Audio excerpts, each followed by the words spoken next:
NCP কে কাটার পরিবর্তে ফুল দিলাম, ছাত্রদল সভাপতি রাকিব।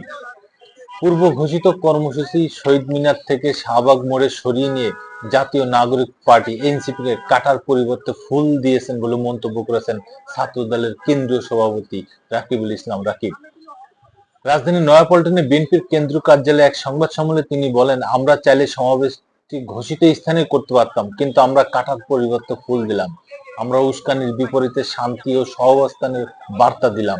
আমরা মনে করি আমরা অকারণ উত্তেজনা ছড়ানোর বদলে উদারতার অন্যান্য দৃষ্টান্ত স্থাপন করলাম। আমরা মনে করি এই ঘটনা বাংলাদেশের ছাত্র রাজনীতির ইতিহাসে শান্তি, সম্প্রীতি, উদারতা ও সৌহার্দ্যের অনন্য নজির হয়ে থাকবে, যার ফলে অভ্যুত্থানের একক মালিক হয়ে উঠতে চাইছেন। আশা করি এই উদারতার পর তারা নিজেদের সমিতি ফিরে পাবেন এবং সঠিক ও সুস্থ ধারায় নিজেদের রাজনৈতিক কার্যক্রম পরিচালনা করবেন।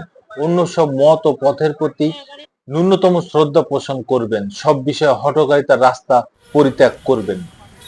রাকিব আরো বলেন, এ ধরনের একটি কর্মসূচি ঘোষণা করার পর, সব প্রস্তুতি সম্পূর্ণ করার পর কর্মসূচিটি ভিন্ন কোনো স্থানে সরিয়ে নেওয়া খুবই বিব্রতকর ও কষ্ট সাধ্য একটি কাজ। আমরা এখন শাহবাগে এই কর্মসূচি করব, আমাদের সমাবেশটি করব। আমাদের কর্মসূচির কারণে যেন কোনো জনভোগান্তি তৈরি না হয়, সমাবেশটি শহীদ মিনারে করতে চাওয়ার এটিও ছিল একটি অন্যতম কারণ। তাছাড়া আমরা যেহেতু কর্মসূচিটি প্রথমে ঘোষণা করি এবং যথাযথ কর্তৃপক্ষ